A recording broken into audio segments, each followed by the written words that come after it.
Living life, every day, late at night, not okay. All I want, and I pray, all I need are some better days. Fuck me, I'm looking in the mirror, so foggy, but I've never seen clearer. I don't really think anyone can save me, and honestly I'm not really sure I want saving. I like to be my own worst enemy. There's no risk if you don't try at anything, so I'ma just keep buying everything. See you in the next life, have to be a better me. I don't think that my head's on straight, gotta flip it and grip it and go and get an x-ray. What's wrong with me? I just feel way. Good morning বন্ধুরা, welcome back to my channel. কেমন আছো তোমরা সবাই? আশা করি ভালো আছো। তো বাপের বাড়ি আছি, ঘুম থেকে তো দেরি করে উঠবই। উঠে মা সব কাজবাজ সামলে নিল আর কি। আমি উঠে সাহেববাবুর জন্য খিচুড়ি বানালাম, ডালি আর খিচুড়ি। তো একটু আধটু খেয়ে এখন রাস্তায় ঘোরাঘুরি করছে। আর এখন 10:30 প্রায় বাজতে চললো। তো মামা শ্বশুর বাড়িতে যাব, ওখানে কাজ আর কি। তো ওখানে যেতে বলেছে, নিমন্ত্রণ তো আছে, তো সেই জন্য। আর সাহেববাবুকে স্নান করিয়ে দেব, তো সেই জন্য চলো। আর এখন দেখো রান্না হচ্ছে। তো মাকেই বললাম আজকের বৃহস্পতিবার, সেই জন্য বললাম আর আমিষ রান্না কিছু করতে হবে না, কারণ ওখানেও নিমন্ত্রণ, এখানে যে খেলে খাবে আর এখানে খেলে খাবে। তো সেই জন্য বললাম একবারে নিরামিষই রান্না করো। তো এখানে ডাল হচ্ছে, আর হবে বড়ি দিয়ে পালং আলুর তরকারি। আর চলো, বাইরে ভালোই হাওয়া দিচ্ছে, এই সময়টা স্নান করতে ভীষণই কষ্ট লাগে। তো গরম জলেই স্নান করব। সবারই কম বেশি এই সময়টা ঠান্ডা লেগে যায়, তো আমারও ঠান্ডা লেগে গেছে হালকা হালকা। তার উপরে ঠান্ডা লেগে আবার দাঁতে ব্যথা করছে, তো এই দাঁতে ব্যথা খুবই খারাপ। চলো, রান্নাটা মা স্নান করে নিয়ে মানে পুজো দেবে আর কি। তো সেই জন্য বললো তুই এপারটা কর আর আমি ওই দিকটা সামলে নিই। তো মাও যাবে আমার সাথে, মাদেরও নিমন্ত্রণ আছে যেহেতু এখানেই পাশেই আর কি। আর মামা শ্বশুরদের সাথে হয় আর কি, তো সেই জন্যই নিমন্ত্রণ, তো যাওয়া হবে। আর দেখি এদিকে সব সামলানো হয়ে গেলে তারপরেই বেরোবো। তো চলো, বেশি না বক বক করে রান্নাটা আগে সামলে নিই, চলো। তো দেখো রেডি হয়ে গেছি, আর এখন বাজে 12:10। আর সাহেববাবু বাগানে খেলা করছিল, ওর বাবা ওকে জোর করে ধরে এনেছে। তো মা ভাত খাচ্ছে।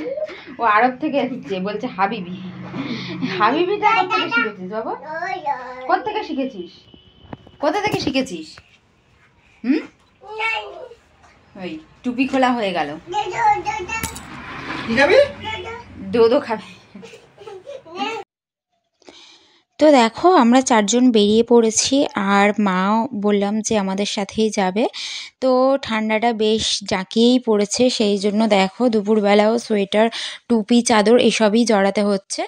তো সাইকেলে করে চলে গেল সাহেববাবু আর সাহেববাবুর বাবা। তো বাইক আমাদের মানে বাপের বাড়িতে রেখেই গেল, আর সাইকেলটা নিয়ে গেল।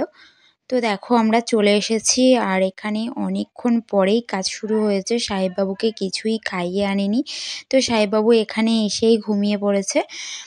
তো কাজ হতে হতে অনেকটা সময় লাগছিল। তো আজ কাজ হচ্ছে, মানে বড় মামা শ্বশুর আজকের ঘাটে উঠছে। তো ঘাটে উঠে যেতেই আমরা ওখান থেকে খেয়ে তাড়াহুড়ো করে সাহেববাবুর জন্য চলে আসতে হলো। তো ওখানেও সাহেববাবু কিছুই খায়নি। দেখো এ বাড়িতে এসেও যে ওকে খাওয়াচ্ছি তাও কিছু খেতে চাইছে না। মাঝে মাঝে এই ছেলেটার নিয়ে আমি পাগল হয়ে যাই।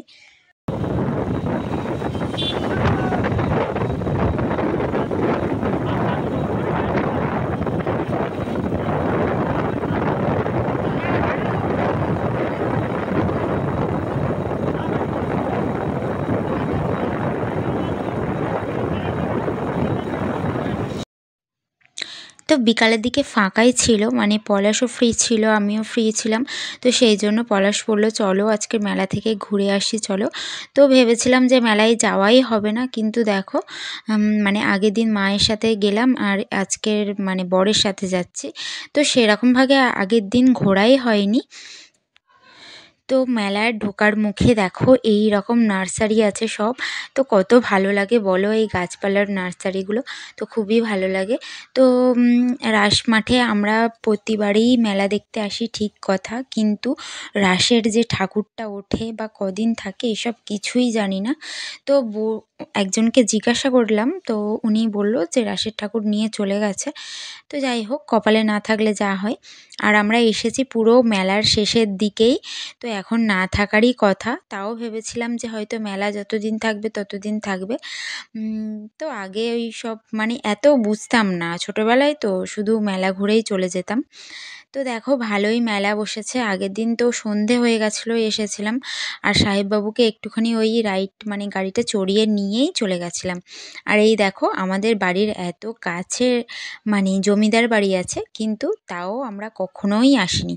কত রকম ফটোশ্যুট হয়, কত সিনেমা সিরিয়ালের শ্যুটিং হয়, তবুও কখনোই আসিনি।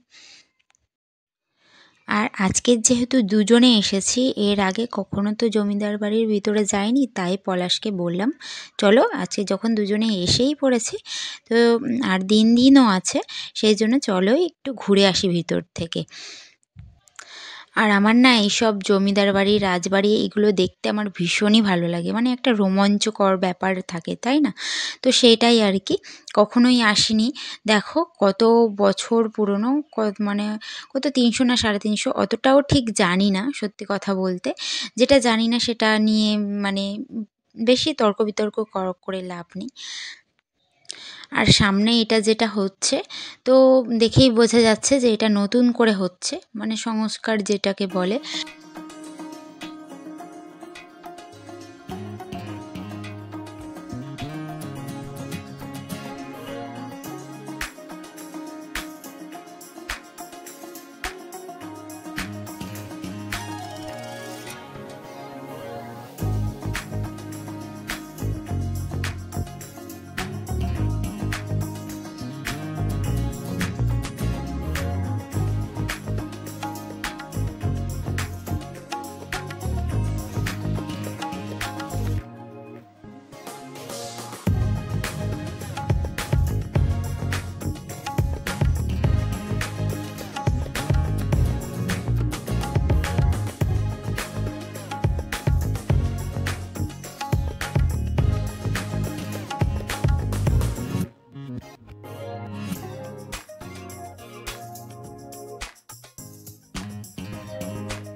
তো মেলা ঘুরে আমরা একটু চলে এসেছিলাম বিশালে।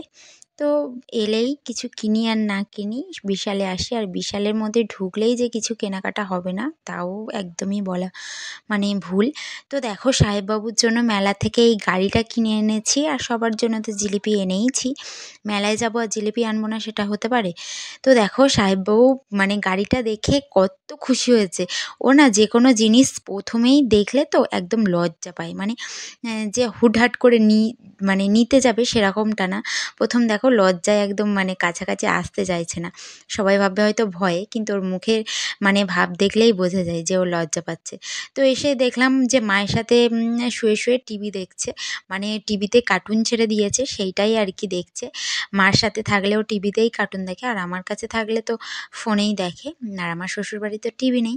তো দেখো মানে ওর থেকে ওর বাবাই বেশি আর কি খেলাটা নিয়ে খেলা করছে। তো যাই হোক, পলাশ আবার বাড়ি চলে যাবে, তার জন্য মা করে রেখেছে লুচি আর সাদা আলুর তরকারি। সাদা আলুর তরকারি মানে খেতে আমাদের বাড়ির সবাই পছন্দ করে, আর আমিও খুব পছন্দ করি। তো আমি জিজ্ঞাসা করছিলাম যে সাহেববাবু কিছু খেয়েছে কি না, তো সাহেববাবু কিছুই খায়নি। ও ওরকম মাঝে মধ্যে করে, কিসের জন্য জানি না, হয়তো গ্যাস ট্যাস হয়, মাঝে মধ্যে গ্যাসের ওষুধ খাইয়ে দিই। তো বাচ্চাদের যে প্রবলেমগুলো কমন আর কি। তো পলাশ খেয়ে দেয়ে নিয়েছে, তো ওর থালাতেই আর কি রেখে গেছে। আর বরের থালায় খেলে নাকি ভালোবাসা বাড়ে। তো সে যাই হোক, ওটা কোনো ব্যাপার না। আমি মার থালাতেও খেয়ে নিই, বাবার থালাতেও খেয়ে নিই, আর বরের থালাতেও খেয়ে নিই। তো আজকের মতো ভিডিওটা এখানেই শেষ করছি। ভিডিওটা কেমন লাগলো অবশ্যই তোমরা কমেন্ট করে বলো। আর আমার চ্যানেলে নতুন বন্ধু হয়ে থাকলে অবশ্যই চ্যানেলটাকে সাবস্ক্রাইব করে পাশে থেকো। তো চলো টাটা, সবাই ভালো থেকো, সুস্থ থেকো।